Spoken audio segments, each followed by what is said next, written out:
Um, I'm Brooklyn Roberts with Eagle Forum, and I'm here today interviewing Senator Steve French, and we're going to talk about charter schools a little bit today. Steve, can you tell us what charter schools are?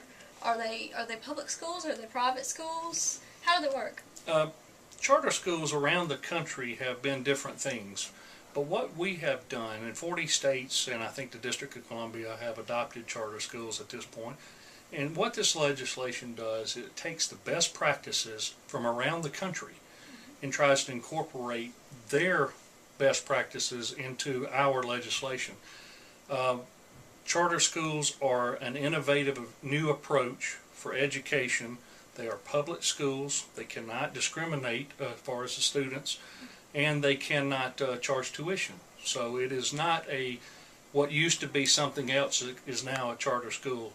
One other thing that's important to me in this legislation is that we made it to where the primary issuer of the charters are the local school boards and local superintendents.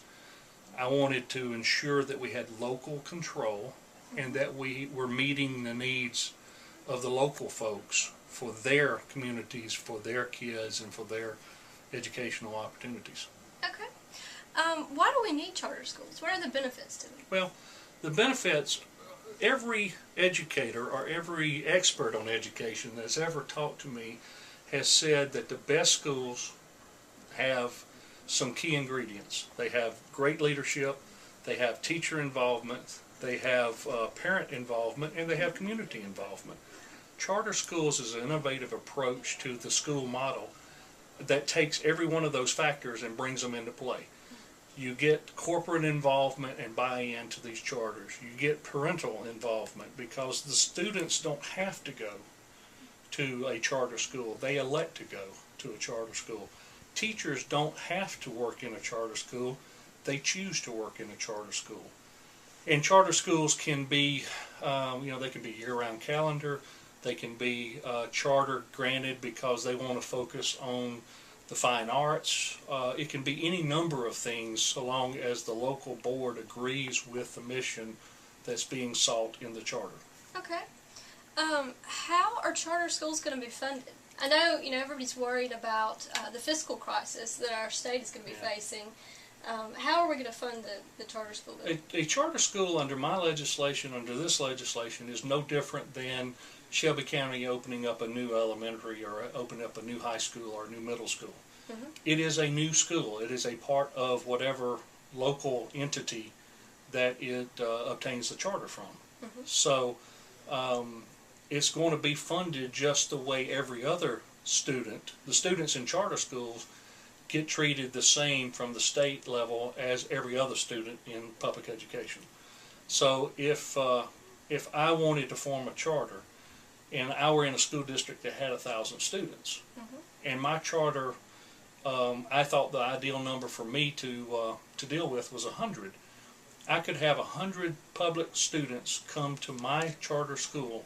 I would get the state and any federal funding that the 100 would generate brought to me. If the locals wanted to, I could also get the local money, but the legislation says they can. That gives them, the local board, the discretion to also contribute the local funding aspect as well.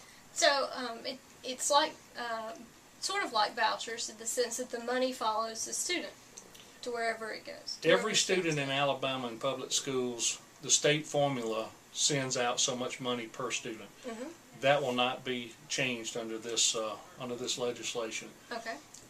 It is I think the key difference is that the voucher is basically, it follows traditional schools, mm-hmm. if you're keeping it to the public school arena.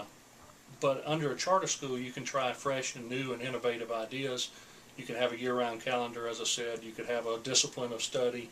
You can have everything so long as you maintain the core of the mission of public education. Well, speaking of that, you are giving public funds to these schools. Is there, and you're right, they are innovative and they do things in different ways. Is there any way for the state to kind of ensure that the kids are getting a quality education through the charter schools? One of the things we have written into the bill that's necessary is that the issuer of the charter, now I said the local is a primary, but the State Board of Education in certain instances can issue a charter as well. Whoever issues the charter has a responsibility to ensure that there is accountability, that there is oversight, and that we're actually performing to the level that the charter sought to perform to. So there are all kind of measurements going on an ongoing basis. And assuming that the charter is 3 years, and it may be as many as 5 years actually, but assuming they get a 3-year charter, you better bet that those performance evaluations are going to look really good if they hope to get a renewal of their charter. Okay. So there's a lot of checks and balances. So the good schools are allowed to flourish, and the bad charter schools will just kind of die off. If a charter school is not making the grade, pun intended, if a charter school is not making the grade, then they ought to be shut down. Just like any public school that's not doing it ought to be taken over or disbanded. I know a lot of the critics for charter schools talk about how they will hurt public schools, how they'll take students away, and the public schools will suffer. How do you answer them when they say that? Well, again, we have 20 years of experience that other states have had, and we're able to learn from them. And what the experience and what the studies show time and time again is not only do the students that leave the public school, the traditional school, and go to the charter school, not only do their results improve, but the ones that were, quote, left behind improve as well. You get competition among schools at a greater level, and I'm a firm believer that improvement in competition means improvement. Okay.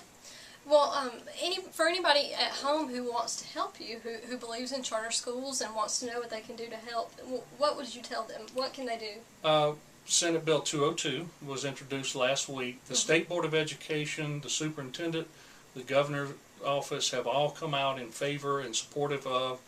I would encourage them to contact their local boards of education. I would encourage them to contact their local superintendent.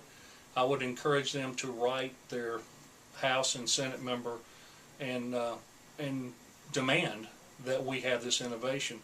We stand to gain a considerable amount of money from a federal grant process, and the only reason we won't gain it is if we fail to enact charter schools legislation.